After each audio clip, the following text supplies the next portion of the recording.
Bienvenue à tous ceux qui n'ont pas encore pu dire bonjour. Que la paix, la bénédiction du Seigneur soit sur vous. Amen. Merci, pareillement. Que ceux qui sont derrière leurs écrans aussi, que la paix, la bénédiction de Dieu soit sur eux. Que ceux qui n'ont pas pu venir, que Dieu les bénisse aussi. Amen. Amen. Et nous voulons vraiment bénir le Seigneur pour ce que Dieu fait. Amen. Nous sentons quelque chose de nouveau que Dieu est en train de faire dans l'esprit. Et nous voulons être connectés. Amen. Amen. Vous savez, nous recevons les choses que Dieu a préparées quand nous sommes connectés. Les gens qui ne sont pas connectés peuvent passer à côté et peuvent toujours pleurer. Mais le problème, ce n'est pas que Dieu n'a pas agi, c'est qu'ils sont passés à côté de ce que Dieu voulait faire. Amen. Des fois, nous ne comprenons pas toujours tout ce que Dieu veut faire. Des fois, les plans de Dieu peuvent nous surprendre. Comment Dieu, des fois, agit peut nous surprendre. Mais nous savons une chose, que si nous sommes connectés, malgré que nous comprenons ou que nous ne comprenons pas, Dieu a toujours une capacité de changer et de bouleverser toutes choses. Amen. Dimanche prochain, juste pour information, nous n'aurons pas culte ici, parce que dimanche prochain, je serai sur Paris. Donc Dieu nous a ouvert une porte sur Paris. Et on m'a invité à prêcher sur un plateau de télévision. Samedi, je prêcherai en direct sur un plateau de télévision. Si vous avez, je ne sais pas si les gens qui ont Free pourront nous voir en direct sur la chaîne 436 sur Free. Sur Orange, ceux qui ont Orange, ce sera la chaîne 582. Et ceux qui ont Bouygues, ce sera la chaîne 662. La chaîne s'appelle H-Live. Et ce n'est pas une chaîne chrétienne, c'est une chaîne qui n'est pas chrétienne. De majorité haïtienne aussi. Et on m'a invité pour donner mon témoignage et on m'a laissé aussi un temps pour prêcher en direct, en live sur la télévision. Et il y a pratiquement plus de 50 000 téléspectateurs qui seront en direct. Donc ça sera samedi à partir de 17h. De 17h à 18h30. Et donc c'est pour cela que dimanche nous n'aurons pas culte ici. Mais ceux qui ont la télévision, si vous avez soit Orange, soit Bouygues ou soit Free, sur SFR ils ne sont pas, mais soit Orange, soit Bouygues, soit Free, vous pourrez être avec nous en direct, parce que ce sera du direct. Et on sera sur Paris. Donc voilà un petit peu pour les informations. Les numéros Sur la Free, ce sera le 436. Le Orange, ce sera 582, ceux qui ont Orange. Et ceux qui ont Bouygues, c'est 662, le canal de la chaîne. À 17h. De 17h à 18h30, j'interviendrai en direct sur le plateau télévision. Et au moins, nous voulons vraiment bénir le Seigneur pour ça. C'est quelque chose qu'on m'avait prophétisé au mois de juin. Un frère m'avait dit les plateaux télévision vont commencer à te demander, m'avait prophétisé. Et moi, je ne sais pas comment. Et on m'avait invité pour une campagne d'évangélisation sur Bar, près de chez nous. Il y a un mois. Ouais, un mois, au mois de novembre. Je crois que c'était au mois de novembre. Et quand je suis allé là-bas, je suis intervenu. Et à la fin, il y a un pasteur qui est venu chez moi. Il m'a dit, écoute, voilà, j'aimerais qu'on puisse garder contact. Et j'ai été touché par ton témoignage. Et j'aimerais qu'on puisse faire quelque chose. Je dis ok, pas de problème, je lui ai laissé mon numéro. Il m'a rappelé, et il m'a dit voilà, est-ce que tu voudrais participer sur un plateau télévision direct? Moi je lui dis c'est plateau télévision internet. Il me dit non, un plateau de télévision. Et il m'a dit si tu es d'accord, on se fixe une date et on va te laisser intervenir. Amen. Donc je serai là-bas samedi prochain pour l'intervention. Et je sais que Dieu va encore impacter des gens. Je sais que Dieu va encore toucher des gens, vous savez, 50 000 personnes qui regardent, dans lesquelles les trois quarts ne sont pas encore chrétiens. C'est vraiment une opportunité pour pouvoir prêcher l'évangile et que le monde puisse encore entendre le message de l'évangile. Amen. Donc nous allons continuer, nous allons prier pour le temps de la parole. Et qu'aujourd'hui, ce temps de parole puisse bouleverser ta vie, puisse faire quelque chose dans ta vie, puisse amener un changement, une réforme, une restauration, et que ta vie ne puisse plus être la même. Amen. La Bible nous dit qu'un homme ne peut pas entrer dans la présence de Dieu et sortir de la même manière qu'il en est entré. Pourquoi? Parce que chaque fois que tu vas entrer dans la présence de Dieu, Dieu va faire quelque chose. Amen. Des fois, Dieu va restaurer ton esprit, des fois, Dieu va restaurer ton cœur, des fois, Dieu va restaurer ta façon de penser, parce que des fois, nous avons des façons de penser qui sont tordues. des façons de penser qui sont à côté de la plaque.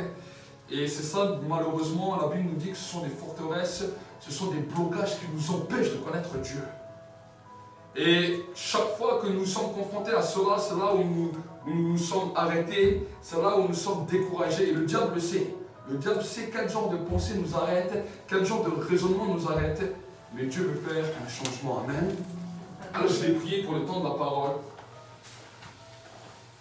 Merci Saint-Esprit pour ta présence.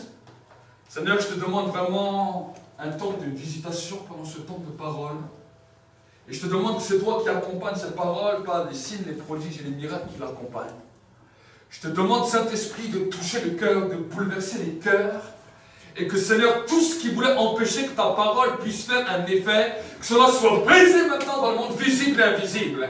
Seigneur, nous voulons déclarer le temps de ta grâce, le temps de ta parole, et nous voulons déclarer, Seigneur, un temps nouveau maintenant dans ce lieu. Un temps nouveau, Seigneur, sur la vie de mes frères et de mes sœurs, parce que je sais que l'année 2018 va être une année exceptionnelle. Une année, Seigneur, dans laquelle tu vas encore manifester ta gloire d'une façon nouvelle. Une année, Seigneur, dans laquelle tu vas te montrer, tu vas te révéler dans une nouvelle dimension. Une dimension de puissance, une dimension d'autorité, une dimension de gloire. Nous te bénissons, Seigneur, et nous te rendons grâce maintenant dans le nom de Jésus-Christ. Amen. Amen. Un des premiers points que j'aimerais parler ce matin avec vous, c'est la dimension de la louange. Amen. Nous allons après continuer, nous allons voir encore d'autres choses, mais une des premières choses que le Seigneur m'a demandé de parler, c'est au niveau de la louange. Alors, qu'est-ce que c'est la louange? Qu'est-ce que c'est l'adoration?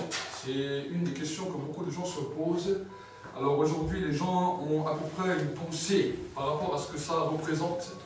La plupart des gens, ils pensent que la louange, c'est un chant qui va vite, qui est rythmé, et l'adoration, c'est un chant qui est tout lent, dans lequel les gens sont les yeux fermés, et ils pensent que c'est ça. Mais j'aimerais vous dire que l'adoration, la louange n'est pas une question de rythme, n'est pas une question de tempo, j'aimerais vous dire que c'est une question de mots. Parce qu'on peut louer d'une manière explosive, et on peut louer d'une manière calme, et on peut adorer d'une manière explosive, et on peut adorer d'une manière calme. Cela ne dépend pas du rythme, mais cela dépend des mots. Pourquoi? Parce que la louange est une dimension dans laquelle tu ne parles pas personnellement à Dieu, mais tu parles des merveilles que Dieu a accomplies. Ça, c'est la louange. Le psalmiste David, dans beaucoup de psaumes, a fait des louanges. Il a commencé à parler des merveilles que Dieu a créées. Il a commencé à parler de l'univers, de toutes les choses que Dieu a créées. Si tu dis, Seigneur, quand je regarde le soleil que tu as créé, la lune, les étoiles, et que je trouve cela merveilleux, cela n'est pas d'adoration, mais cela est la louange. Et le psalmiste David nous dira, j'entre dans tes portes, j'entre dans tes parvis avec la louange. La première des dimensions dans lesquelles nous pouvons nous allons entrer en contact avec Dieu, c'est par la louange. Pourquoi? Parce que la Bible nous dit que, premièrement, Dieu siège et trône au milieu de la louange et de l'adoration de son peuple. Mais la louange a un bénéfice spécifique pour ton âme. C'est quoi? C'est ce qu'on appelle l'excitation. Est-ce que vous saisissez? On peut être excité pour aller faire des activités dehors. Admettons, je ne sais pas, demain je te dis, voilà, on va faire un sport extrême. Et d'abord, ton âme ne sait pas ce que c'est le sport extrême. Mais pour que ton âme puisse être touchée et impactée, je vais commencer à te raconter tout ce que le sport extrême va t'amener comme sensation. Oh, quand tu te jettes du vide, ça va commencer à te monter les tripes, tu vas ressentir une sensation. Et juste en te racontant, cela va faire un effet sur ton âme, et ton âme va commencer à s'exciter, ton âme va commencer à être heureux, à être dans une expectative de ce qu'il va ressentir quand tu vas faire ce sport. C'est ça qu'on appelle la louange. La louange, c'est la même chose. Vous savez, quand on vous dit maintenant, comme ça, de but en blanc, à n'importe quelle personne de la terre, maintenant, il faut adorer Dieu. Ton âme n'a aucune envie. Commence à adorer Dieu, commence à prier, commence à faire des choses pour Dieu. Ton âme est insensible à cette partie. Mais par contre, quand tu vas commencer à lui raconter, mais tu sais, quand tu regardes ce que Dieu a fait, quand tu regardes les belles merveilles que Dieu a créées, imagine si maintenant tu commences à le connaître, si tu commences à connaître celui qui a tout créé, tu vas commencer à découvrir toutes sortes de choses que tu ignorais. Et là, ton âme va commencer à être intéressée, à prendre plaisir, jusqu'à la détermination de l'attouchement de Dieu. C'est ça qu'on appelle la louange. Amen. Et dans ces temps de louange, le matin quand tu te lèves, tu n'as forcément pas envie de prier. Le matin quand tu te lèves, surtout en fonction de l'heure où tu te lèves et de toutes les activités que tu as à faire la journée, tu as déjà une tête comme ça, tu n'as pas envie de prier. La prière, malheureusement, certains le font comme un devoir religieux. Ah, il faut que je prie pour calmer la conscience. Mais ton âme n'a pas été touchée par la prière parce que tu as fait simplement un devoir religieux. Mais par contre, si tu dis, Seigneur, mon âme aujourd'hui ne peut pas prier, mais je vais me plonger dans la louange jusqu'à ce que mon âme perçoit ta gloire et soit excitée pour entrer dans ta gloire, alors là tu vas voir des choses différentes. Pourquoi je vous dis ça? Je l'ai aussi expérimenté, j'ai aussi fait la prière comme tout le monde parce qu'il fallait faire la prière. J'ai aussi fait les choses parce qu'il fallait faire.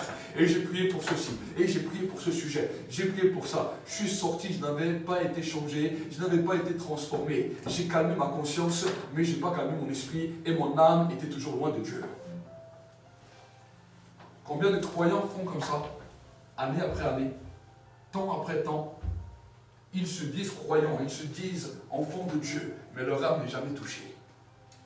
Leur âme intérieure n'est jamais touchée. Alors comment faire? Alors tu t'assieds et tu commences à chanter quelques louanges à Dieu. Tu commences à chanter et à laisser que les paradoxes, les blocages qui étaient dans ton esprit commencent à tomber. C'est fou quand vous commencez à faire ça et quand vous voyez que tout d'un coup, un système de pensée commence à tomber. C'est comme si tout d'un coup, il y a quelque chose qui se passe dans ta tête, ça se serre. Et quand tu continues à aller dans cette dimension, cela se brise. Et là, maintenant, ton âme commence à ressentir un bienfait que tu ne connaissais pas jusque-là. Comme ça, elle devrait commencer tous tes jours de prière. Avant de chercher à prier pour la terre entière, cherche que ton âme soit impactée par la présence de Dieu. Amen. Et le psalmiste David était un des hommes qui a réussi à aller le plus loin dans cela. C'est pour cela que la Bible nous dit que Dieu a appelé l'homme selon le cœur de Dieu, parce qu'il savait adorer avec son âme. On peut adorer avec des mots. Mais quand tu adores avec ton âme, il y a toutes tes émotions intérieures, tous tes 5 sens qui commencent à se développer pour l'adoration de notre Dieu. Amen. C'est comme quand on est petit. On peut nous parler du mariage. On peut nous dire, ah, le mariage, c'est merveilleux, c'est beau. Quand on est petit, on ne regarde pas trop. Mais quand on a 17, 18 ans, et que les palpitations du cœur commencent, et que certaines choses commencent à se réveiller, alors à ce moment-là, on a l'impression que tout notre corps est en train de vibrer à toutes sortes de choses, des choses que quand on nous expliquait quelques années auparavant, on ne comprenait pas. Eh bien, en marchant avec Dieu, c'est la même chose. Des fois, on peut expliquer ça aux gens. Si les gens ne prennent pas le temps d'exciter leur âme, que leur âme soit prête à rentrer dans une dimension plus profonde avec Dieu, alors on va regarder que des religieux. Les gens peuvent être touchés émotionnellement. Comme dire, ah, c'est un beau message, ah, je viens ici parce qu'il y a plein de monde, on rigole bien, on discute bien, mais leur âme n'est pas touchée. Et la transformation, comment on appelle ça, la conversion n'a pas été activée. Amen. L'adoration va permettre que la conversion s'active. Parce que la nouvelle naissance a été donnée à tout le monde. On a juste besoin de l'accepter. Mais ce n'est pas parce qu'on a accepté la nouvelle naissance que le mystère de la conversion s'est activé en nous. C'est pour ça que des fois certaines personnes peuvent donner leur vie à Jésus. Pendant 10 ans, ils ont donné leur vie à Jésus. Ils ont même été baptisés. Leur vie n'a rien changé. Ils sont toujours les mêmes personnes, avec les mêmes vices, les mêmes raisonnements, les mêmes mentalités, les mêmes critiques, les mêmes calomnies. Mais parce que ça fait un certain nombre d'années qu'il a donné sa vie à Jésus, on dit bon, c'est quand même un bon chrétien. Il est toujours là les dimanches à l'église, avec le beau costard, la belle robe, la belle jupe. Il est toujours bien présentable. Donc, c'est un bon chrétien. Mais j'aimerais vous dire que Dieu ne se base pas sur ces critères. Dieu veut regarder le mystère de la conversion, la puissance de la conversion, qui vous amène d'une dimension à une autre dimension, qui commence à amener un changement à l'intérieur de votre vie, qui commence à vous bouleverser au point que quand tu sors de la présence de Dieu, tu peux dire voilà ce que Dieu a fait maintenant, aujourd'hui dans ma vie. Amen. Alors les gens se disent, ah mais des fois j'ai entendu des gens, j'étais choqué, ils m'ont dit Dieu n'a jamais rien fait pour moi. Comment ça Dieu n'a jamais rien fait pour vous? Oui, je vais souvent à l'église, je prie, Dieu ne m'a jamais intervenu, Dieu ne m'a jamais exaucé. J'aimerais vous dire, si les gens parlent simplement des exaucements de prière, et bien s'ils attendent seulement ça et qu'ils disent Dieu n'a rien fait, Dieu ne fera jamais rien et tu vas attendre 10 ans, 15 ans, 30 ans, Dieu ne fera jamais rien. Mais si tu commences à comprendre comment Dieu agit à l'intérieur de toi et que tu commences à voir les temps, les saisons, les moments où Dieu agit, à ce moment-là, tu peux sortir de la prière, tu peux dire Dieu a fait ça dans ma vie. Dieu a commencé à me toucher là, dans cette partie de mon être, dans cette partie de ma pensée, dans cette partie de mon intelligence. J'avais ce raisonnement qui me bloquait, ce raisonnement qui m'amenait toujours plus bas. Mais là, je sais que Dieu m'a touché. Et là, tu reconnais les temps où Dieu commence à agir. Et tu ne manqueras pas de témoignage, parce que le témoignage amène un autre témoignage. Le témoignage amène une autre activation. La Bible nous dit que le Saint-Esprit témoigne à notre esprit que nous sommes enfants de Dieu. Amen. Alors si tu dis dans ta tête, oh, Dieu ne m'aime pas, Dieu est loin de moi, alors cherche le témoignage de l'Esprit. Et commence à dire, je veux Seigneur que pendant ce temps où je rentre dans la louange, je reçois le témoignage du ciel que je suis ton enfant. Amen. Ne faites pas les choses pour faire les choses. Faites les choses pour expérimenter une transformation dans ta vie. Et quand tu vois qu'il y a des traits de ton caractère, des traits de ta personnalité qui sont mauvais, au lieu de dire le diable m'a attaqué, rentre dans la présence de Dieu et dis Seigneur, je veux te louer et t'adorer, mais je veux que tu changes ce trait de caractère dans ma vie. Je veux que tu changes ce trait de ma personnalité dans ma vie. Ce raisonnement, cette peur, cette angoisse qui est là, qui me saisit. Je veux que tu changes ça. Amen. Il y a des peurs que vous avez dans vos vies, des raisonnements que vous avez dans vos vies, des choses que vous pensez que jamais vous y arriverez. Pourquoi toujours avoir une mentalité défaitiste? La mentalité défaitiste amène toujours l'homme dans le point le plus désastreux de sa vie. Tout ce que tu as peur, c'est ce qui va t'arriver. Et souvent, c'est ce que les gens disent. Ils disent, ah mais je craignais tellement que ça m'arrive, voilà, ça me tombe dessus. J'ai parlé des fois avec des gens même qui avaient reçu certaines maladies, comme des cancers. Des choses. Les gens disent, j'ai toujours eu peur toute ma vie que jamais ça m'arrive et ça me tombe dessus. Pourquoi? Parce qu'ils étaient en train d'alimenter un raisonnement, d'alimenter une mentalité qui les amenait là où ils ne voulaient pas aller. Amen. La mentalité que tu as, c'est ce qui va t'amener à l'endroit où cela te fait peur, où cela te détruit à l'intérieur de toi.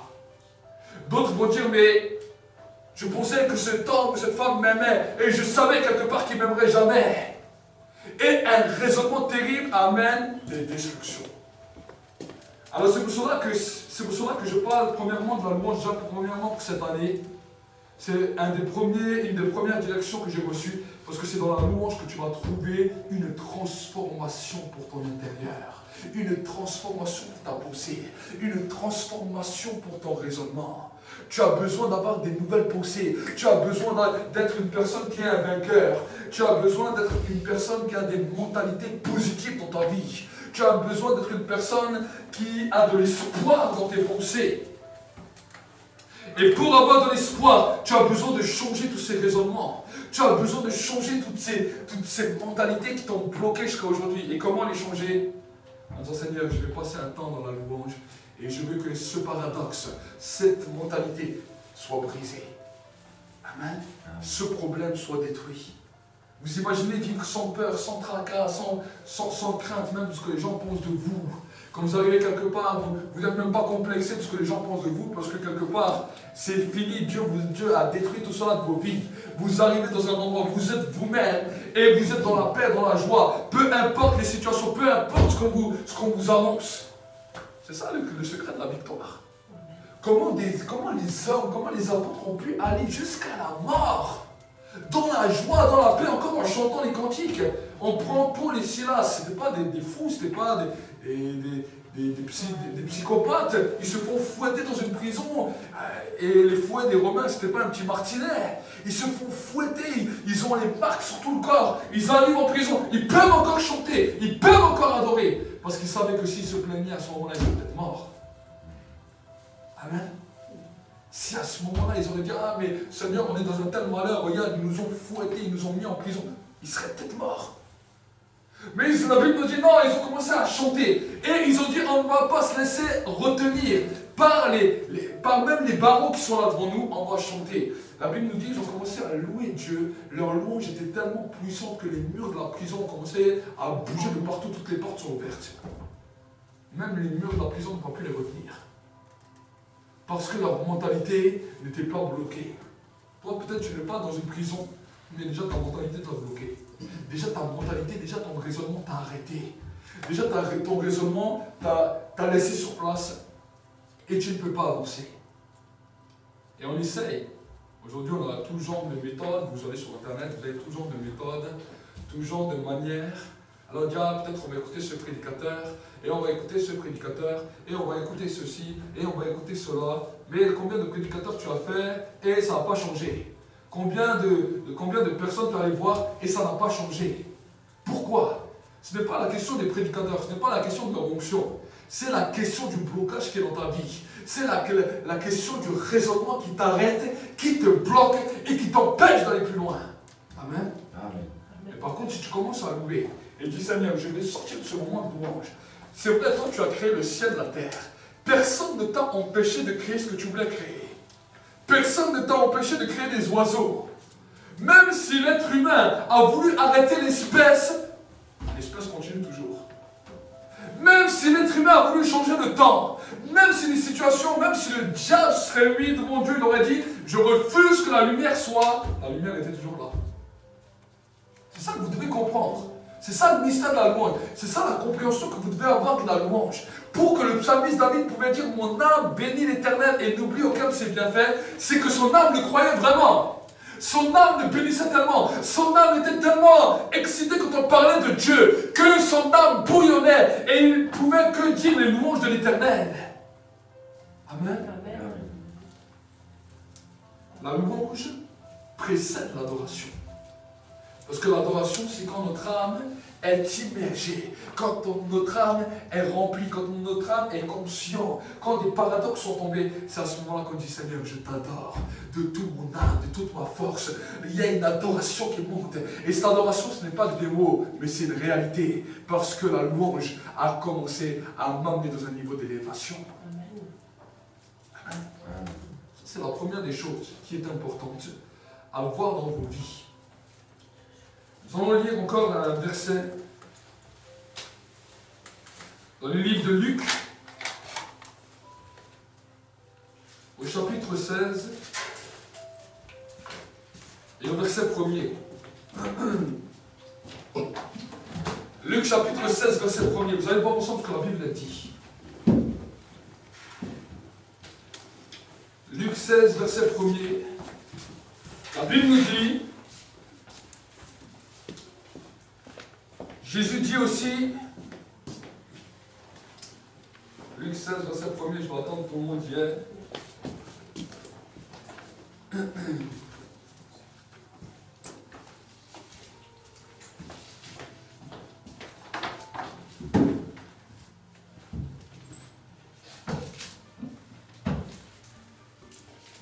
Jésus dit aussi aux disciples, il y avait aussi un homme riche qui avait un intendant.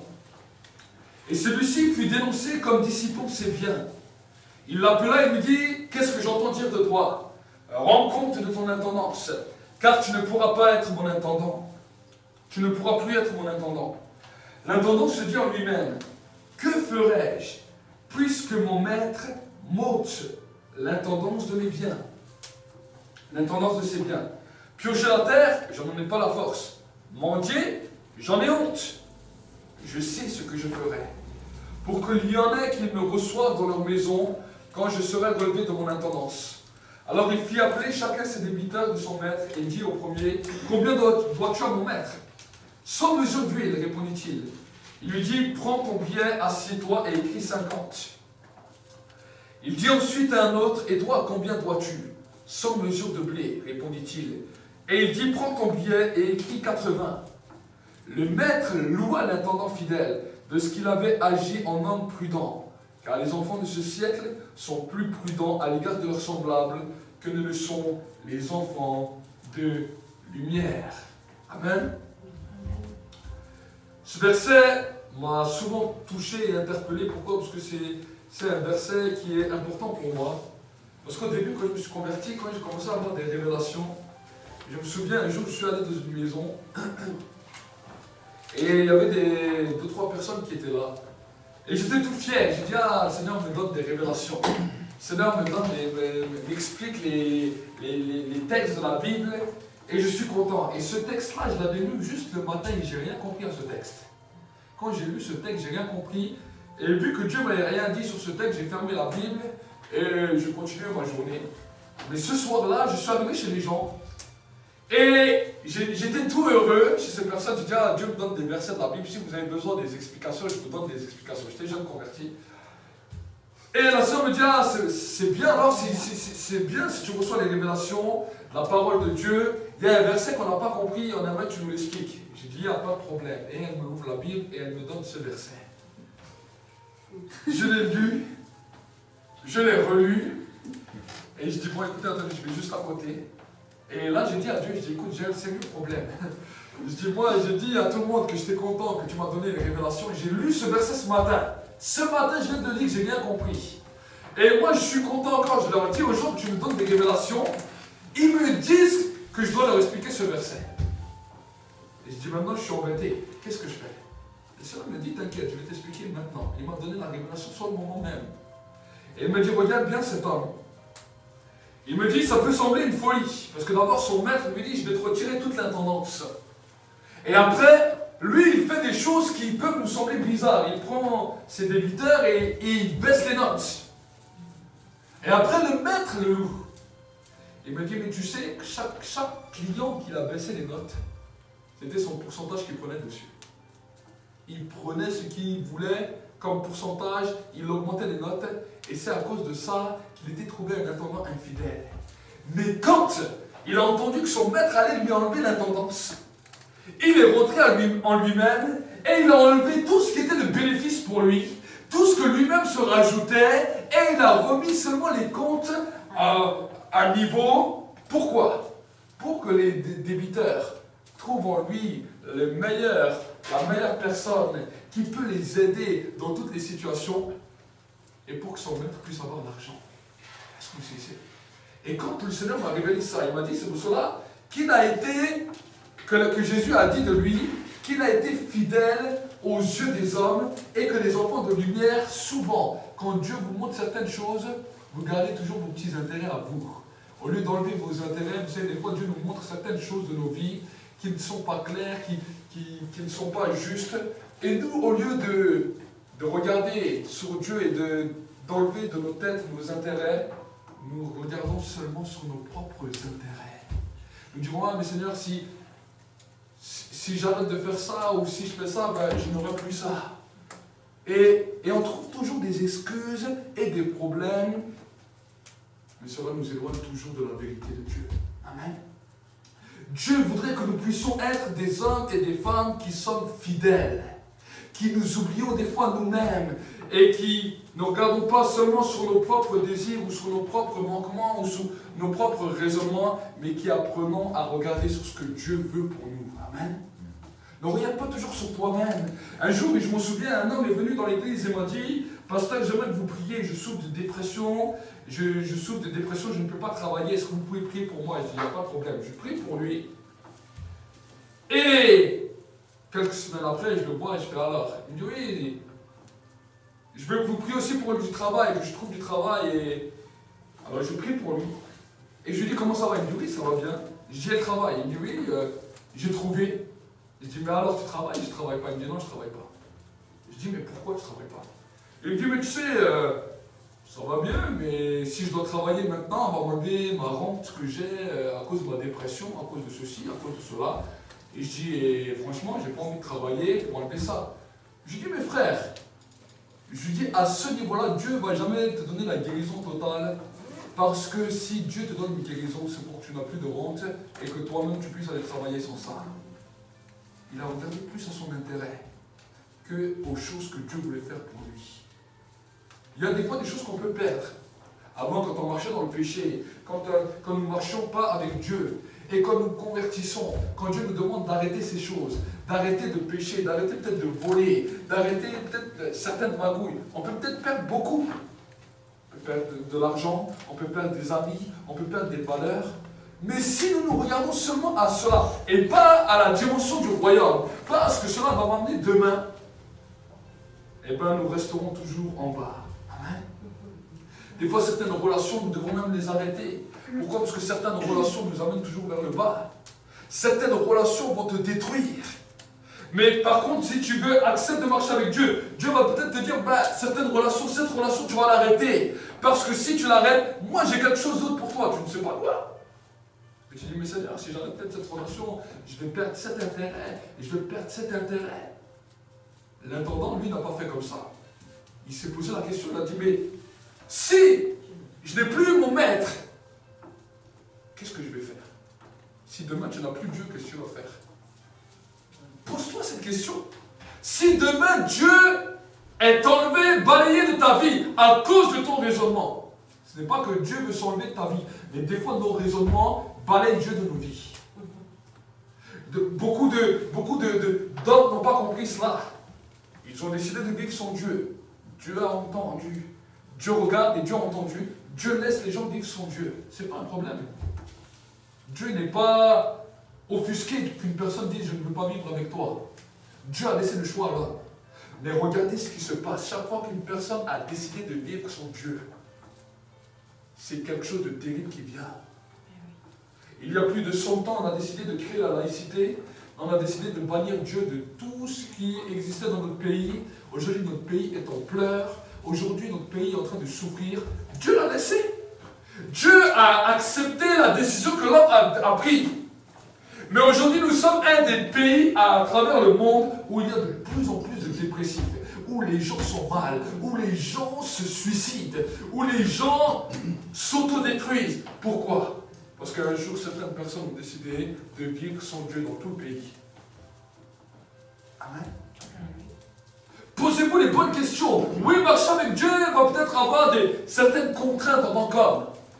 Marcher avec Dieu va peut-être on aura peut-être d'autres principes, même des fois des principes qui vont nous couper certains bien-être comme nous on avait.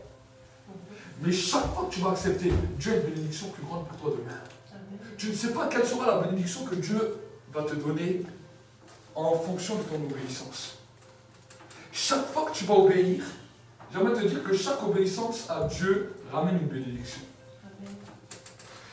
Déjà, ce sera la bénédiction morale, physique. Il y a certaines personnes qui sont retenues dans la maladie à cause de la désobéissance. Certains même chrétiens qui sont retenus dans la maladie à cause de la désobéissance. Dieu vous a dit certaines choses, vous ne savez pas écouter, donc Dieu vous laisse dans votre situation. Dieu est un Dieu juste. Mais j'aimerais vous dire que même si Dieu est un Dieu juste, il n'y a rien qui est gratuit sur terre. Si tu veux recevoir toutes les grâces et les bénédictions de Dieu, tu as besoin d'obéissance. Amen. On nous a tellement barbé que Dieu est bon, que Dieu fait toutes les choses comme nous on veut, qu'on a oublié d'obéir à Dieu. Même si tu désobéis à Dieu aujourd'hui, on va te dire « Ah, mais Dieu il est bon, Dieu il comprend rien du tout. » Dieu, s'il te dit quelque chose, s'il te parle clairement, et que toi tu désobéis, alors c'est toi-même qui vas entrer dans un chemin dans lequel tu vas pleurer tout seul. La désobéissance amène toujours le chemin des pleurs. Amen. Amen. Dieu ne fait pleurer personne. Mais la désobéissance amène le chemin des pleurs, amène le chemin des larmes, amène le chemin du découragement, amène le chemin du désespoir, amène le chemin des fois du manquement. La désobéissance peut amener le manquement. Et si nous ne comprenons pas, vous savez malheureusement quand des fois certaines personnes sont dans cette situation-là, au lieu de revenir en eux-mêmes et de voir là où ils ont fauté, ils disent « Ah, Dieu n'est pas juste. Lui, il donne à lui et pas à moi. » Et Dieu, il fait ça. Et Dieu, il fait ça aux autres, mais pas à moi. Dieu n'est pas juste, Dieu ne m'aime pas. Dieu, ça, ce sont des raisonnements, des mentalités destructeurs. Ne pense pas à des choses destructeurs. Si des fois, il y a des choses qui n'arrivent pas à avancer dans ta vie, pose à Dieu la question, Seigneur, si j'ai fait une erreur, montre-moi, révèle-moi, et montre-moi ce qui m'a amené au blocage. Vous savez, quand je me suis converti au début, à un moment donné, quand j'étais fraîchement marié, on venait de se marier, je priais pour beaucoup de gens, tout le monde recevait du travail. Quand moi je cherchais du travail, je recevais zéro travail. Et au bout d'un moment, je me posais quand même la question. Je me dis comment ça se fait, je prie pour les gens trouvent, moi je ne trouve pas. Et un jour, au lieu de me rebeller contre Dieu, je suis allé dans le temps de prière. Et je dis à Dieu, Seigneur, j'aimerais savoir pourquoi les autres ils trouvent du travail et pourquoi moi je n'arrive pas à trouver du travail. Je prie pour les autres qui trouvent, moi je prie, il n'y a rien qui marche, même les autres prient, il n'y a rien qui marche. Et Dieu m'a parlé clairement, il m'a dit, est-ce que tu veux savoir la vraie raison pourquoi tu ne trouves pas de travail? Et je dis oui, je veux bien savoir. Il me dit voilà, quand tu t'es converti en 2004 au début, tu avais un appartement. Et quand tu avais cet appartement, tu l'as lâché à telle et telle date, mais tu es allé aux allocations familiales et tu leur as dit que tu l'as lâché 3 mois plus tard. Tu as touché pendant ce temps les allocations. Personne n'a rien vu parce que tu l'as bien fait. Il a dit mais moi je l'ai vu. Et si c'est à cause de ça que tu es bloqué? Je lui dis ok. Je dis bon ok, je me rappelle de ça. Je lui dis tu veux que je fasse quoi maintenant? Il me dit tu téléphones à la CAF, aux allocations familiales, et tu leur dis que tu les as arnaqués et que je t'ai parlé. Je dis je dois téléphoner, il va dire que tu m'as parlé. Il me dit oui. Alors je suis allé voir mon épouse, je lui dis je sais maintenant pourquoi. Je lui dis je sais maintenant pourquoi, parce qu'il y avait à peu près 1000 euros, je les ai arnaqués à peu près 1000 euros. Je dis je sais maintenant pourquoi je ne trouve pas de travail. Elle me dit pourquoi? Je lui dis voilà, ça c'est la mauvaise nouvelle. Alors je lui explique ce que j'ai fait, je dis je dois leur téléphoner, leur dire que Dieu m'a parlé et leur avouer les choses. Alors mon épouse a dit ah, c'est beaucoup d'argent et tout. Alors, je suis retourné devant Dieu, je fais t'as vu, mon épouse elle a dit c'est beaucoup d'argent et tout. Je fais quoi maintenant? Je fais alors trouve-moi un travail. Le lendemain, j'ai dit je vais faire ce que tu m'as dit, mais je veux trouver un travail. Le lendemain, on m'a appelé et j'ai commencé le lundi le travail. Et quelques jours plus tard, j'ai téléphoné aux allocations familiales. Et je leur ai donné mon nom, je leur ai dit voilà, bonjour. Il dit oui, qu'est-ce qu'on peut pour vous, monsieur? Je dis voilà, je me suis converti, je suis devenu chrétien. Et Dieu m'a parlé. Ah ok, qu'est-ce que Dieu vous a dit? Quand je lui ai dit Dieu m'a parlé, je crois qu'elle allait rigoler ou qu'elle se moquait de moi au téléphone. Mais je lui ai dit voilà, je vous ai arnaqué et Dieu m'a demandé de régler cela avec vous et que je puisse régler ça avec vous. Alors là, c'est une autre histoire. Elle a dit ok, d'accord, on va faire ça. Et ils m'ont envoyé les papiers et Dieu a fait grâce qu'ils nous ont carrément divisé la facture par 2. Mais la bonne nouvelle, c'est que j'ai trouvé du travail et que je savais pourquoi je n'avais pas de travail. Amen. Et à partir de ce moment-là, j'ai commencé à voir que toutes les choses que nous faisons dans nos vies ont un impact. Toutes les choses que même des fois nous avons fait dans nos vies, même des fois avant d'être convertis, ont eu un impact sur notre vie. Des fois des paroles que nous avons dites, des fois des paroles que nos parents ont dit sur nous, des fois des paroles que des personnes ont dit et qui nous ont suivis. J'aimerais vous dire que la parole est créatrice et que quand Dieu a créé l'homme, il l'a créé à son image et à sa ressemblance. Quelle est l'image de Dieu? Dieu ne peut pas se représenter sous une image. Mais par contre, on peut savoir comment il agit. Et la Bible nous dit que tout ce qui a été créé par la parole.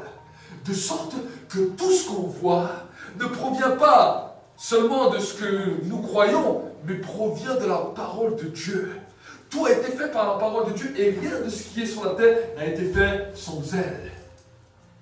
Donc ça veut dire quoi? Ça veut dire que si la parole de Dieu a une puissance de création, ta propre parole, la parole des paroles de tes propres parents, la parole des gens qui sont tout autour de toi, a la même puissance. C'est ça qu'ici en Occident on n'a pas compris.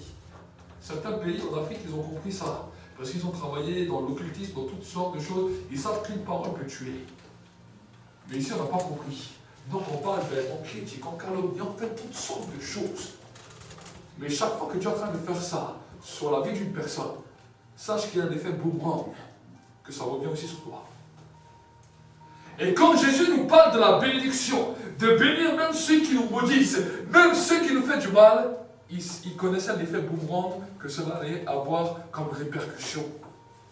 Et la Bible nous dit que toute arme forgée contre vous et toute langue qui se lève en justice contre vous, nous avons une autorité, c'est de la condamner. Amen. À cause du pouvoir de la parole, tu as besoin de condamner toute parole qui se sont levées contre ta réussite, contre ton évolution, contre les bénédictions que Dieu a préparées pour toi. Il y a des fois des paroles qui se sont levées contre toi, les paroles de tes ennemis, les paroles des gens qui sont proches de toi, les paroles des gens qui sont tout autour de toi.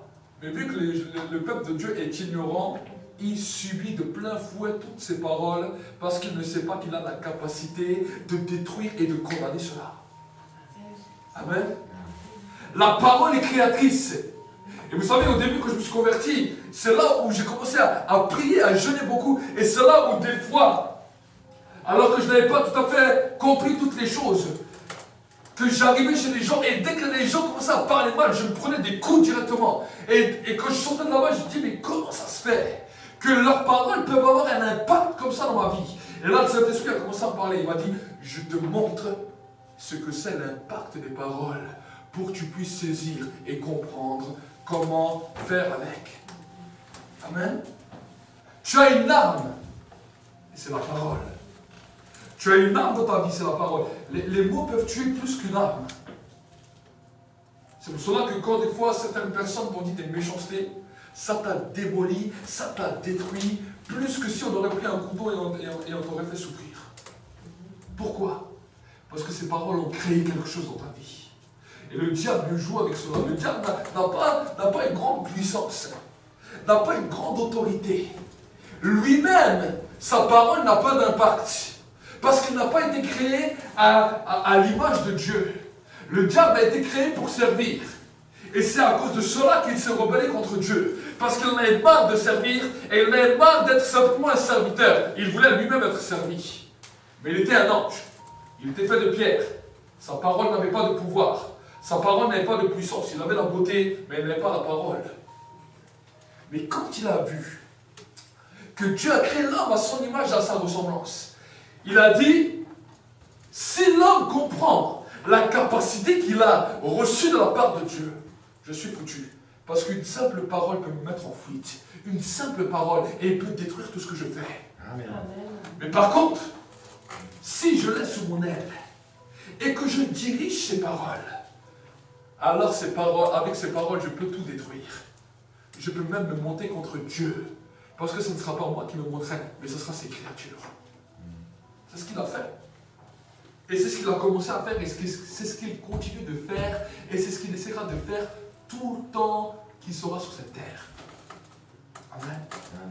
Mais nous qui avons été rachetés, la Bible nous dit que Dieu nous a redonné l'autorité, Dieu nous a redonné la puissance, Dieu nous a redonné l'autorité. C'est pour cela que l'apôtre Paul, quand il nous parlera de l'épée de l'esprit, il nous dira que l'épée de l'esprit est la parole de Dieu, la parole à deux tranchants, la parole qui maintenant va juger, la parole qui maintenant va amener les choses à la lumière et va amener un vent de transformation. Amen.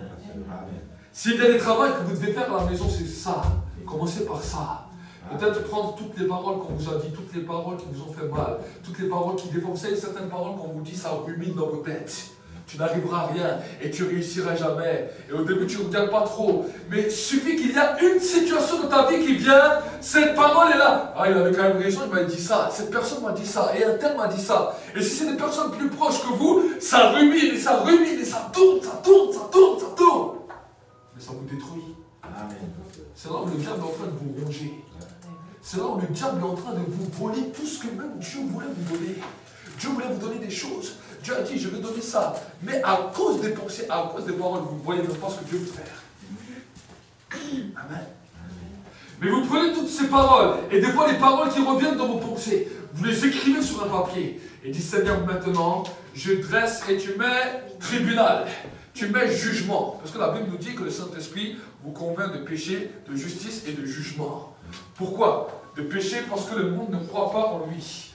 de justice parce que Jésus n'est plus là, mais qu'il est assis à la droite du Père et qu'il intercède pour nous en notre faveur, et de jugement parce que le prince de ce monde a été jugé avec toutes ses condamnations. Alors tu fais une feuille et tu marques jugement. Tu dis, voilà Seigneur, maintenant j'entre en jugement avec telle pensée, telle parole, telle peur, telle crainte, tout ce qu'on a dit sur toi. Et je vais déclarer maintenant une condamnation contre toutes ces paroles qui se sont levées en justice contre moi. Parce que ces paroles sont levées en justice contre toi dans le monde spirituel. C'est à cause de cela que les démons ont des droits. Tes ennemis ont des droits parce que des paroles sont levées contre toi. Et tant que toi tu te tais, tant que toi tu n'entres pas dans le tribunal pour condamner ces choses, ces paroles sont en train de te détruire. Ces paroles sont en train de t'anéantir. Ces paroles sont en train de te tuer.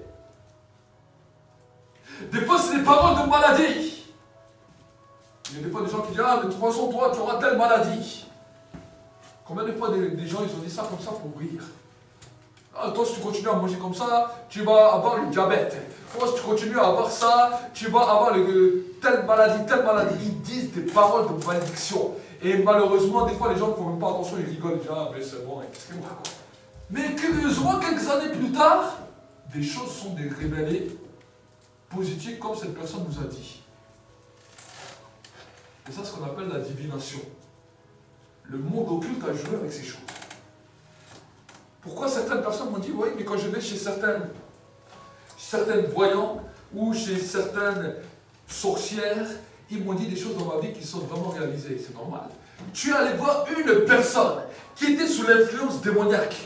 Et là, l'influence démoniaque a simplement choisi un chemin pour ta vie. Ça ne veut pas dire que ce chemin est juste. Mais quand tu as entendu ces paroles, à ce moment-là, tu as permis à cette influence démoniaque de diriger ta vie et c'est eux qui vont t'amener là où eux ont décidé. C'est ça qu'on appelle la divination. Il y a des fois des gens qui font de la divination sans le savoir parce qu'ils racontent des malédictions à longueur de journée. Toi tu vas voir ça, et toi tu vas voir ça, et toi tu vas faire ça. Tu vas voir celui-là il va tomber bientôt. Des gens condamnent toute la journée et malheureusement il y a des chrétiens qui font ça. Ils utilisent le nom de Jésus, mais ils parlent comme ça dans l'église et ils sont en train de détruire leurs propres frères. J'ai vu beaucoup de chrétiens qui pensaient comme ça. Ils peuvent parler en langue, ils peuvent prophétiser, ils peuvent vous donner des bonnes paroles. Mais quand vous parlez avec eux, ils ont un venin comme un serpent dans leur bouche. Et vous dites, ah mais pourquoi ils parlent comme ça? Et en plus, si ça arrive, alors on les intronise, on dit, ah, ça c'est vraiment des prophètes, il avait vu ça, il avait vu juste. C'est pas que c'est un prophète, c'est qu'il a dit n'importe quoi, il a dit des paroles démoniaques. Et parce qu'il utilise le nom de Jésus, ça a eu une puissance terrible, parce que les démons utilisaient ça. Mais ça s'appelle la sorcellerie, la divination. Nous devons apprendre à maîtriser nos paroles. Nous devons comprendre que nos paroles ont une puissance, soit de bénédiction, soit de malédiction. Nous devons comprendre cela et nous devons saisir ses sens. Chaque fois que tu parles, réfléchis avant de parler. Est-ce que cette parole va détruire ou est-ce que cette parole va construire? Mais si des paroles ont été lancées contre toi, à toi maintenant de dresser le jugement, à toi de venir devant le trône de grâce. Il y a des tribunaux qui sont là. Dieu est assis sur le trône. La Bible nous dit qu'il est assis sur le trône de grâce, mais il est aussi un juge. Il est aussi un juge. Et Jésus est comme un avocat. Mais si tu viens jamais plaider ta cause devant le tribunal, l'avocat est là, mais le juge va dire, où est ton client? C'est l'apôtre Paul nous dit, approche-toi donc avec assurance du trône de la grâce, afin de pouvoir être secouru au moment où tu en as besoin. Amen. La spiritualité devient différente. Ce n'est pas simplement une prière religieuse, mais tu comprends que quand il y a certaines choses qui t'arrivent, qui sont anormales, quand tu vois que certaines choses te bloquent, à ce moment-là, tu rentres devant le tribunal. Tu viens avec ça. Tu dis, voilà, je sais que cette parole a quelque chose à voir avec ça. Et nous le savons. Il y a des paroles que nous savons. Nous savons que c'est un lien direct avec ça. Des fois même certaines personnes qui sont malades disent, mais il y a quelqu'un qui me l'avait un jour dit. On me l'avait souhaité. Et on m'avait dit ça. Ah oui, mais tant que tu ne fais rien toi-même spirituellement, tu es bloqué. La Bible nous dit, mon peuple périt parce qu'il manque la connaissance. Nous avons besoin d'avoir la connaissance spirituelle pour arriver dans une nouvelle dimension. Amen. Mais quand tu as cette connaissance, le diable est enragé contre toi. Parce qu'à ce moment-là, il ne peut plus rien faire. Il ne peut plus rien faire, même si les mots se lèvent fois 100, fois 1000. À ce moment-là, si tu commences à connaître le pouvoir de la parole, eh bien, la Bible nous dit que tu seras vainqueur. Personne ne pourra rien faire contre toi. Amen. Personne ne pourra rien faire. Vous savez, quand je m'étais retrouvé en 2012, je m'étais retrouvé à l'hôpital. À l'hôpital. Plusieurs fois, je m'étais retrouvé avec des problèmes dans lesquels le diable voulait m'éradiquer. Mais quand je suis arrivé à l'hôpital, c'est parce que je n'arrivais plus à manger. J'étais couché, j'avais mal. J'avais mal ici, à ce niveau-là, et c'était impossible pour moi de manger. Dès que je mangeais, je commençais à vomir, et Dieu m'a dit lui-même d'aller à l'hôpital. Je suis allé à l'hôpital. Et avant que je vais à l'hôpital, et j'ai parlé à mon épouse, je lui ai fait écouter. Je dois aller à l'hôpital, Dieu m'a dit d'aller à l'hôpital. Mais écoute-moi bien, si Dieu veut que j'aille à l'hôpital, c'est parce qu'il veut me parler. Alors je vais être attentif à ce que Dieu va me dire, et je ne vais pas entendre toutes les paroles que tout le monde va me dire. Je vais attendre la parole de Dieu. Alors elle s'est pensée dans sa tête, mais il va à l'hôpital, puisque Dieu veut lui parler, quel drôle d'endroit pour qu'il parle. Et j'aimerais vous dire, ils ont commencé à faire tous les examens. Chaque fois, ils venaient avec d'autres paroles. Ils venaient d'abord, il me dit, c'est l'appendicite. Je le regarde, je dis, j'ai un Dieu qui guérit. Après, il me parle d'hépatite. Après, il me parle de cancer. Ils m'ont énuméré toutes les maladies les uns derrière les autres. Le docteur, il croyait que j'allais fondre en larmes et tout. Je le regarde avec un sourire. Je le regarde, je lui dis, monsieur, j'ai un Dieu qui guérit. Ce n'est pas une parole qui m'arrête. Mais j'entends la parole de Dieu. Je savais que ces paroles, ce n'étaient pas celles que je devais entendre. Et quand je suis arrivé au scanner, ils m'ont passé le scanner. Et quand ils m'ont passé le scanner, quand je suis sorti du scanner, c'était quand je suis sorti. Quand je suis sorti, Dieu il a parlé à ma femme et il lui a dit, voilà, c'est toi qui dois lui apporter ma parole. Je dois lui dire ça, par rapport au ministère. Et elle est venue, elle m'a dit, voilà, la parole que tu attends, c'est moi qui l'ai pour toi, c'est moi qui dois la dire. Quand elle m'a dit la parole, je lui ai dit, je sais que maintenant mon temps à l'hôpital est bientôt fini, je vais bientôt sortir. Quand ils ont ramené les examens du scanner, ils ont vu que j'avais un épanchement, une poche d'eau qui était sur mon estomac. Et ils m'ont dit, si on ne vous enlève pas cette eau, quand vous allez bouger, ça va remonter dans vos poumons et ça va bloquer, vous pouvez mourir. Et si on ne vous enlève pas cette eau c'est conseillé, on va faire tout un speech pour ça. Mais moi je savais que ce n'était pas l'opération qui allait passer sur moi dans l'hôpital, je savais que j'allais sortir. Et le soir même, alors que j'étais couché dans le lit, j'avais des douleurs terribles, je n'arrivais plus à manger et que j'avais mal. Il m'a mis pendant plus de 2 jours sans rien manger, sans rien boire. J'avais juste une perfusion de la morphine, même la morphine ne me calmait pas. À ce moment-là, ma main est devenue électrique. Et à ce moment-là, le Saint-Esprit me dit, pose juste ta main comme ça. Et quand je pose ma main comme ça, j'ai senti des rayons qui ont commencé à rentrer à l'intérieur de mon ventre. Quand j'ai enlevé ma main, j'étais totalement guéri. Le lendemain, je suis sorti de l'hôpital. Le lendemain, je suis sorti de l'hôpital et je n'ai jamais eu d'opération. Depuis 2012, je n'ai jamais eu d'opération. Et pourquoi? Parce que Dieu m'a guéri instantanément. Amen. Quand je suis allé en Colombie, j'ai attrapé un staphylocoque doré qui m'a mangé l'intestin pendant 1 an et demi. Je n'avais même plus de force, parce que moi, je ne voulais même pas aller au docteur. Je me suis dit, bon, ça va passer. Je suis revenu, j'étais blanc, jaune, toutes les couleurs. Pendant 1 an et demi, je n'arrivais même plus à manger. Chaque fois que j'allais aux toilettes, tout était que du liquide. Et je n'arrivais même plus rien à retenir pendant 1 an et demi. Et moi, je me disais, oh, je n'avais même plus de force. Je n'avais même plus de force des fois quand j'allais travailler. Et je me disais, ah, c'est parce que j'ai un peu vieilli, j'arrive vers la trentaine. J'ai plus la force de mes 20 ans. Je disais ça. Ma femme, elle me disait, mais tu trouves pas bizarre? Tu maigris, tu n'arrives même plus à manger. Je dis, oh, j'arrive vers la trentaine, j'ai plus la force des 20 ans. Et au bout d'un moment, elle m'a tellement mis la pression, elle m'a dit, mais bon, on va faire un examen. Je dis, oh, t'inquiète pas. Et je dis, je fais confiance à Dieu. Et quand je suis allé faire l'examen, ils ont vu que j'avais un staphylocoque doré pendant 1 an et demi qui est en train de me manger tout l'intestin. Et ils m'ont envoyé chez une gastrologue directe. Et la gastrologue est déjà choquée, elle me dit, vous savez, généralement avec ce genre de choses, il y a des gens qui meurent en 1 journée. Parce que c'était un des plus terribles, il y avait un médicament dans tout le monde qui existait. Et encore, ils n'étaient pas sûrs que ça marche. Et elle m'a dit, maintenant on va voir si si ce n'est pas allé dans votre sang, parce que si ça allait dans votre sang, le médicament ne sert à rien et on vous met à l'hôpital et vous allez mourir. C'est ce que la gastrologue m'a dit.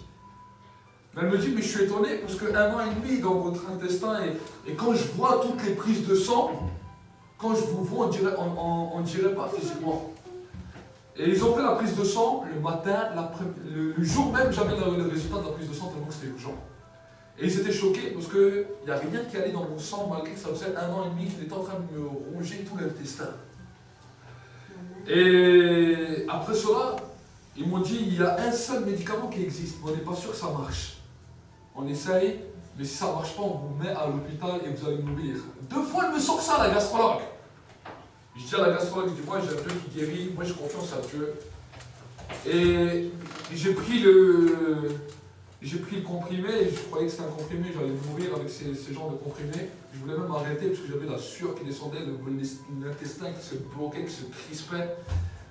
Je devais prendre ça 21 jours. Et 21 jours après, ben, ils ont vu que voilà, tout a marché.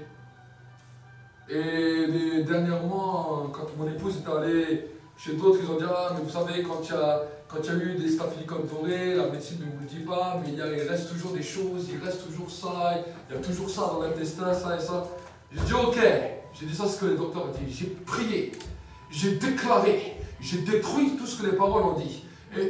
Et je suis allé, d'accord, il y a 3 semaines, hein, faire un autre examen. Je ne leur ai pas dit que j'avais eu un staphylocoque doré, je dis, on a fait un examen total pour voir. Et quand ils ont fait l'examen, ils ont vu qu'il n'y a rien du tout. Ils n'ont même pas marqué qu'il y avait des résidus de staphylocoque doré. Rien du tout. Ils ont dit tout est normal. Il n'y a rien du tout. Amen. Nous avons un Dieu qui guérit. Mais si, un jour j'étais en prière, le Saint-Esprit m'a dit, si tu aurais accepté, ou si tu aurais eu peur, ou tu aurais pleuré, quand le docteur t'avait dit telle et telle parole, tu serais mort à l'hôpital. C'est ce que le Saint-Esprit m'a dit. Il m'a dit, c'est seulement parce que tu avais confiance en moi et que tu as refusé toutes les paroles que les docteurs t'ont dit. Il a dit, mais si tu aurais accepté une seule parole, tu serais mort. Amen. Amen. Donc c'est pour cela que je vous dis, il y a des choses dans nos vies qui ont été arrêtées, des malédictions qui sont venues. Il y a des malédictions, premièrement, qu'on a héritées de nos pères. Pourquoi? Parce que nos pères ont fait n'importe quoi, on a hérité. Ça, ok, on va briser au nom de Jésus. Mais il y a des choses dans lesquelles les paroles sont venues. Des paroles sont venues, des paroles qu'on t'a dites, des paroles que des gens t'ont dit, qui t'ont arrêté, qui t'ont bloqué. Ces paroles, maintenant, tu dois avoir la force de rentrer en jugement et de dire, Seigneur, je condamne ces paroles, je condamne telle parole. Ça, c'est quelque chose que tu vas faire toute cette année. Il y a peut-être je ne sais combien de paroles on a dit sur toi, peut-être en un culte, tu ne peux pas tout dire. Ça, c'est clair. Mais dès qu'une parole te revient à la tête, dès qu'une accusation vient, rentre dans ta chambre et dis, Seigneur, maintenant je condamne cette parole. Je viens condamner cette parole. Ça, c'est s'élever contre moi dans le monde visible et invisible. Mais maintenant, je déclare un changement. Et tu déclares, tu prophétises quelque chose de nouveau. Parce que tu as une puissance, la parole de Dieu dans ta bouche. Amen. Amen. Ta déclaration peut devenir la prière de Dieu sur terre. La déclaration que tu vas faire va devenir la parole de Dieu. Il y a des fois des choses que Dieu dit, mais il y a des fois des choses que Dieu attend que toi tu dises, parce que le Saint-Esprit habite en toi. Amen.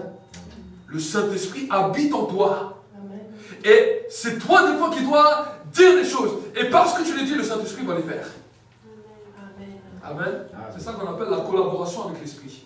Il y a des fois des choses que le Saint-Esprit va venir nous dire parce que nous on est complètement à l'ouest et on est incapable de dire certaines choses. Donc le Saint-Esprit va venir les dire. C'est ce qu'on appelle les paroles prophétiques que Dieu donne. Mais malheureusement, beaucoup de chrétiens s'arrêtent aux paroles prophétiques que Dieu donne, mais n'ont pas compris que le Saint-Esprit habite à l'intérieur de toi et que certaines choses, le Saint-Esprit attend que toi tu dis, que toi tu déclares pour que lui entre en action. Mais parce qu'on ne nous a pas appris ça, on dit, ah, est-ce que ça vient vraiment de Dieu? J'ai vu même des gens qui doutent. Est-ce que ça vient vraiment de Dieu? Est-ce que Dieu vraiment peut parler comme ça? Mais mon frère, ma soeur, Dieu nous a donné une capacité de changer les choses. Dieu t'a donné le pouvoir de la parole et le Saint-Esprit entre en action. Quand toi, tu commences à saisir ça, tout est possible, la Bible nous dit, à celui qui croit. Amen. Amen. Nous allons encore lire une parole dans le livre de Deutéronome 11, verset 29. Et ensuite, nous allons entrer dans un temps de prière. Amen. Deutéronome 11, verset 29. Voyez ce que la Bible nous dit. Et là, c'est vraiment quelque chose qui est important, qui va t'ouvrir les yeux. La Bible nous dit, lorsque l'Éternel, ton Dieu, t'aura fait venir dans le pays où tu vas entrer pour en prendre possession, tu prononceras la bénédiction sur le mont Garizim et la malédiction sur le mont Ebal.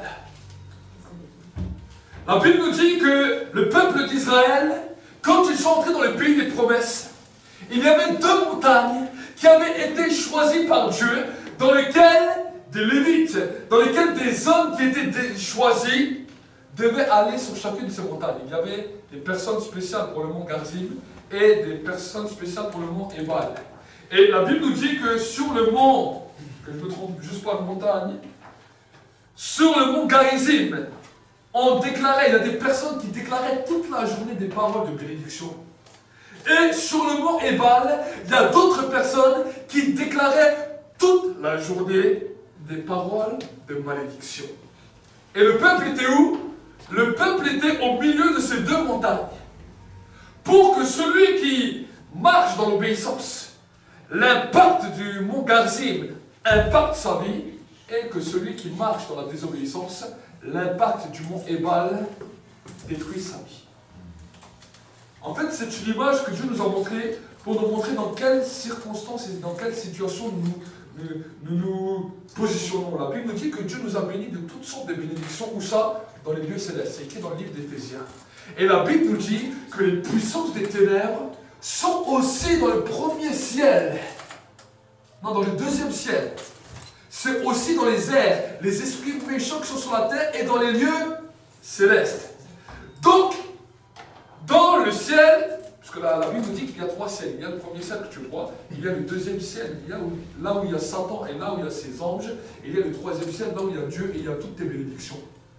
Donc il y a des anges de Dieu qui déclarent en ta faveur, qui prônent en ta faveur les temps de bénédiction, qui déclarent des bénédictions sur ta vie, et dans le ciel juste en dessous, une montagne un peu inférieure à celle de Dieu, il y a les puissants des ténèbres qui déclarent malédiction sur malédiction, ruine sur dans ta vie. Et toi tu es où? Toi tu es sur terre. Maintenant, Dieu nous a donné une grâce supplémentaire, il nous a donné l'obéissance pour parvenir aux bénédictions, mais il nous a donné aussi le pouvoir de la parole, ce que Jésus a arraché à Satan, ce que Jésus a arraché aux puissants des ténèbres, qu'il a redonné à nous, la puissance de la parole pour déclarer, décréter maintenant que les paroles qui sont données en notre faveur, les paroles de bénédiction s'accomplissent et pour détruire toutes les paroles de malédiction qui sont dites à notre sujet 24 heures sur 24. Amen. Amen. Amen. Ça, c'est l'autorité que Dieu t'a donnée.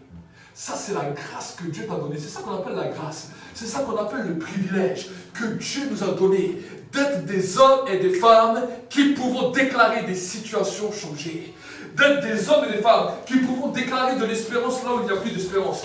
D'être des hommes et des femmes qui proclamons une parole là où il n'y avait plus d'espoir. C'est pour cela qu'on nous parle de la parole de la foi.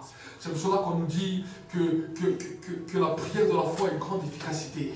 C'est pour cela qu'on nous dit que la parole de la foi peut transpercer les montagnes. Quand vous regardez Jésus, des fois il priait même pas. Il dit voilà, qu'il soit fait selon ta foi. Il déclare une parole. Un pécheur vient, il lui dit que tes péchés sont pardonnés. Combien de fois j'ai entendu ça dans l'église? Où une personne vient et on lui dit mon ami, tes péchés sont pardonnés. Je n'entends plus ça. Combien de fois des personnes viennent avec des tracas? Dieu leur donne une parole, tes péchés sont pardonnés. Amen. Il y a un frère un jour qui était là chez nous à l'église, il fumait des cigarettes, et un jour j'étais en train de prêcher, et il est venu une ou 2 semaines après, il m'a dit, cette parole m'a transpercé. Je lui ai dit, qu'est-ce qu'il y a? Il me dit, tu sais, je fumais des cigarettes, et pendant des années, je me disais que c'était normal et que voilà, Dieu comprenait. Mais moi, j'ai fait une prédication dans laquelle j'étais en train de prêcher. J'ai dit, va et ne pêche plus afin qu'il ne t'arrive pas quelque chose de pire. Il m'a dit, il est rentré chez lui, et quand il a repris les cigarettes, son cœur a commencé à faire comme une attaque. Et tout d'un coup, il entend dans sa tête la prédication que j'ai prêchée, va et ne pêche plus afin qu'il ne t'arrive pas quelque chose de pire. Il m'a dit, dès que ça m'est arrivé, j'ai été délivré de la cigarette, j'ai plus touché à la cigarette. Amen. Amen. Amen. Mais des gens ont peut-être péché et vous venez avec des points de culpabilité. Vous avez dit à Dieu, Seigneur, pardonne-moi. Alors je te dis une parole ce matin. Tes péchés te sont pardonnés. Va et ne pêche plus. Amen. Tes péchés, Dieu les a effacés. Maintenant, ce qui te bloque, ce n'est pas le péché, parce que tu as demandé pardon à Dieu. Mais ce qui te bloque, ce sont les paroles qu'on t'a dit. Les paroles, peut-être même des fois des religieux, qui te disent, ah, tu as fait tel péché, maintenant tu n'y arriveras plus jamais. Tu ne pourras plus jamais être la personne que tu étais. Tu ne pourras plus jamais rentrer dans les plans de Dieu. J'aimerais te dire, ça c'est un mensonge. Si tu as demandé pardon à Dieu, tu t'es repenti devant Dieu. Maintenant, j'aimerais te dire, maintenant, brise ces paroles, détruis ces paroles, condamne ces paroles, et entre dans le processus que Dieu a prévu pour toi. Amen. Amen.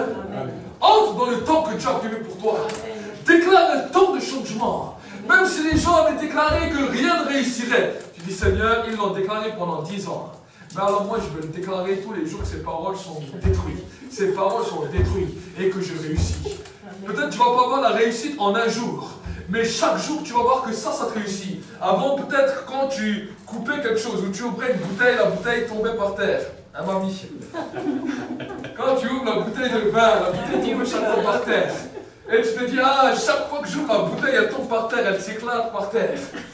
Mais, j'aimerais te dire, c'est que tous les jours tu dis, je vais y arriver. Tous les jours tu vas ouvrir, peut-être tu vas faire tomber encore un jour. Le lendemain, tu vas peut-être pas faire tomber. Le troisième jour, ça va de nouveau retomber. Mais au bout d'un temps, tu vas voir que ça ne tombera plus. Amen. Amen. Amen. Amen. Amen. C'est comme ça que vous allez déclarer. C'est comme ça que vous allez commencer à réussir.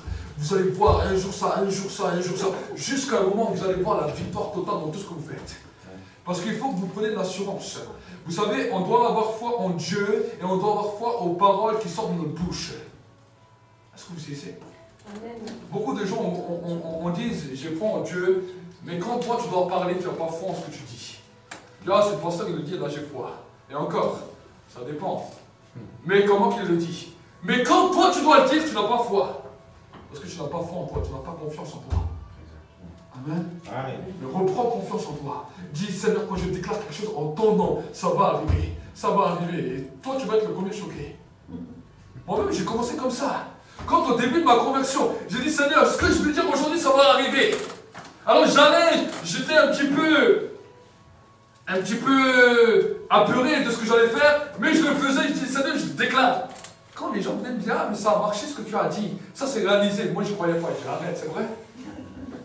Je dis, mais t'es sûr que ce que je te dis, c'est réalisé? Oui, oui, bien sûr. Et je l'ai fait 2 fois, 3 fois, 4 fois, 5. Et au bout d'un moment, c'est devenu une habitude. Et au bout d'un moment, je sais que quand je le dis, pas à cause de ce que moi je suis, mais à cause de l'alliance que j'ai avec celui qui est, cela se réalise. Amen. Amen. Amen. Amen. Amen. Et vous devez rentrer dans cette dimension. Rentrez dans cette dimension. Rentrez dans la dimension des hommes et des femmes conquérants. Rentrez dans la dimension des hommes et des femmes qui allaient bouleverser les choses. Amen. Amen. On n'a pas besoin d'être nombreux pour bouleverser les choses. Ben oui. Si 15 personnes arrivent à bouleverser toutes les choses autour d'eux, ils sont plus efficaces que 10 000 personnes. Amen. Amen. Mais si tu as 10 000 personnes qui sont détruites par leurs propres paroles, ces 10 000 personnes ne servent à rien. Du temps d'Élie, il y avait 7 000 personnes qui ne servaient à rien. Élie déclarait les choses arrivaient, c'était le seul. Dieu lui dit, mais il y a 7 000 personnes qui n'ont pas fléchi le genou devant Baal. Oui, ils sont là, 7 000 personnes, mais ces 7 000 personnes ne servent à rien. Parce qu'ils n'ont rien fait en Israël. 7 000 personnes qui auraient bougé comme Élie, Israël serait été bouleversé. Puis il y en a qu'un qui a bougé. Les autres, ils étaient là, ils n'adoraient pas les Baals, mais leurs paroles n'avaient aucun impact, aucune influence. Amen. Et pourtant, Élie tout seul, il fait tomber le feu du ciel. Il ramène tout le peuple tout seul, à cause de ses paroles. Personne ne voulait marcher avec Élie. Mais pourtant, il fait tomber le feu du ciel pour tout le monde. Est-ce que vous imaginez? 7 000 là, 7 000 qu'il y a, je prie Dieu, aucun il doit se mettre à côté d'Élie. On regarde faire. Amen. Mais par contre, la parole d'Élie avait un impact puissant dans tout Israël. Toi aussi, ta parole peut avoir un impact puissant là où tu habites, là où tu es, là dans ta famille, là dans tout ce que tu fais. Ta parole peut avoir un impact puissant. Mais il faut qu'un jour tu te lèves et que tu commences à changer les choses. Amen, pasteur. Amen. Nous allons prier. Que ce soit un temps de changement, un temps de transformation ce matin. Et si peut-être tu t'es trouvé dans une situation où des paroles t'ont bloqué, les paroles t'ont détruit, alors dis, peut-être on ne dit pas de dire toutes les paroles aujourd'hui, mais dis Seigneur, cette parole-là vraiment m'a détruit. Dis à Dieu, pendant que nous sommes là en prière, dis-le à Dieu. Dis Seigneur, telle et telle parole m'a détruit. Telle et telle parole me suit, me pourchasse. Mais maintenant je veux voir le changement. Commence à déclarer. Dis Seigneur, je viens amener cette parole en condamnation. Je viens amener cette parole en jugement. Je veux amener le changement maintenant dans cette situation. Commence à déclarer maintenant. Commence à déclarer. Il n'y a pas d'âge pour déclarer. Mais il y a des paroles qui ont détruit, qui ont brisé des vies. Il y a des paroles qui ont détruit des avenirs. Alors que peut-être tu étais appelé à avoir un avenir brillant, ton avenir a été détruit à cause de certaines paroles. Dans ton intérieur, tu étais détruite. En tant qu'homme, en tant que femme. Il y a certains hommes qui n'arrivent même plus à se prendre pour ce qu'ils sont des hommes, mais qui sont détruits. Il y a certaines femmes qui sont détruites. Dans leur vie d'homme, dans leur vie de femme. Ils sont détruits au plus profond d'eux. À cause des paroles. À cause des paroles. Peut-être des fois des paroles des parents. Des paroles de l'entourage. Mais ce matin, c'est un temps de changement. Ce matin, c'est un temps de transformation. Dis avec moi cette prière, dis Père de gloire. Je viens ce matin devant le trône de grâce. Devant le tribunal du ciel. Tu vois ces paroles. Et là maintenant tu dis la parole qui t'a fait mal. Dis-le. Dis-le, il y a quelque chose qui va se passer quand tu le dis.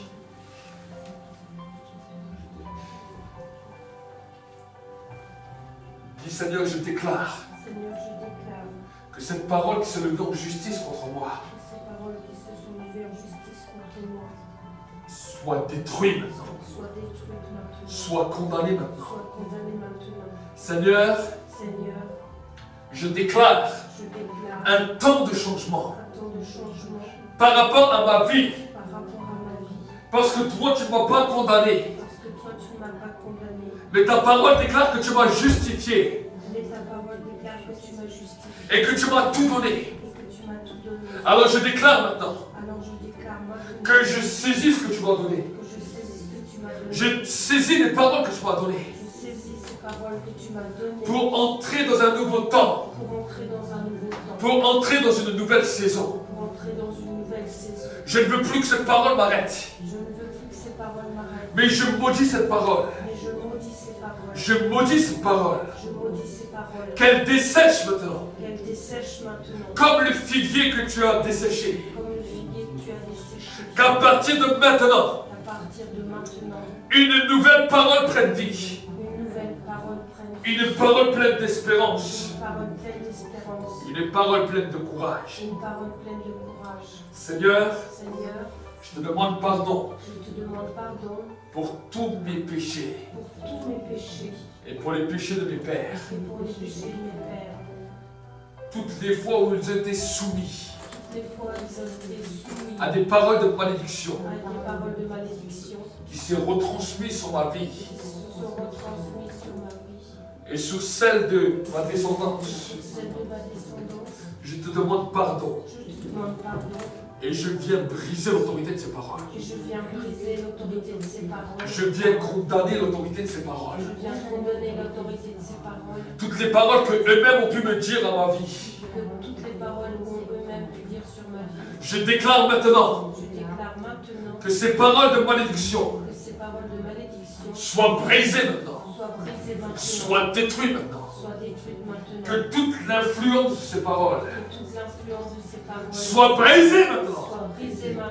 Je déclare maintenant la puissance du sang de Jésus qui me lave et me purifie. Je ferme toutes ces portes qui étaient ouvertes dans le monde visible et invisible. Et je déclare maintenant que toute puissance des ténèbres qui voulait venir utiliser ces paroles pour me tourmenter dans mon esprit soit chassé maintenant. Soit chassé maintenant. Soit chassé maintenant. Satan, lâche ma vie. Lâche ma vie. Lâche ma vie. Je te commande de quitter maintenant. De quitter maintenant. Tu n'as plus de droit. Parce que ta parole ne vaut rien. Mais le Saint-Esprit habite en moi. Et ma parole a de l'influence. A de l'impact. Parce que j'ai été créé. À la manière de Dieu. À l'image de Dieu. Pour la gloire de Dieu le Père. Pour la gloire de Dieu le Père. Au nom de Jésus. Merci Saint-Esprit. De venir me guérir. De venir me restaurer. De venir me transformer. Pour la gloire de Dieu le Père. Pour la gloire de Dieu le Père. Pour la gloire de Dieu le Père. Pour la gloire de Dieu le Père. Nous puissions juste vous lever pendant un instant. Et lève tes mains, ferme tes yeux là où tu es. Et laisse que le Saint-Esprit puisse commencer à te guérir. Ferme tes yeux pendant un instant. Laisse que le Saint-Esprit vienne remplir ta vie. Je vais commencer à venir et je vais prier pour vous. Mais laisse-toi toucher par le Saint-Esprit. Laisse-toi toucher par le Saint-Esprit. Il y a des poids que tu as portés dans ta vie qui sont lourds. Le Saint-Esprit aujourd'hui veut te décharger. Jésus a dit, venez à moi, vous tous qui êtes fatigués et chargés, et je vais vous donner du repos. Je vais donner du repos à ton esprit. Je vais donner du repos à ton âme. Oh Saint-Esprit, tu vois la vie de mes frères et de mes sœurs maintenant. Et je te demande, Saint-Esprit, une visitation nouvelle. Une visitation nouvelle. Que là où il y avait le deuil, là où il y avait les larmes, que ces deuils soient changés en joie. Que là où, Seigneur, mon Dieu, mon roi, il y avait les malédictions héréditaires, que les chaînes soient brisées. Que les chaînes de malédiction soient brisées. Et que les œuvres des ténèbres soient détruites maintenant. Soient détruites. Soient détruites. Je déclare que maintenant, c'est toi qui purifies ton peuple, c'est toi qui purifies ton église. Oh!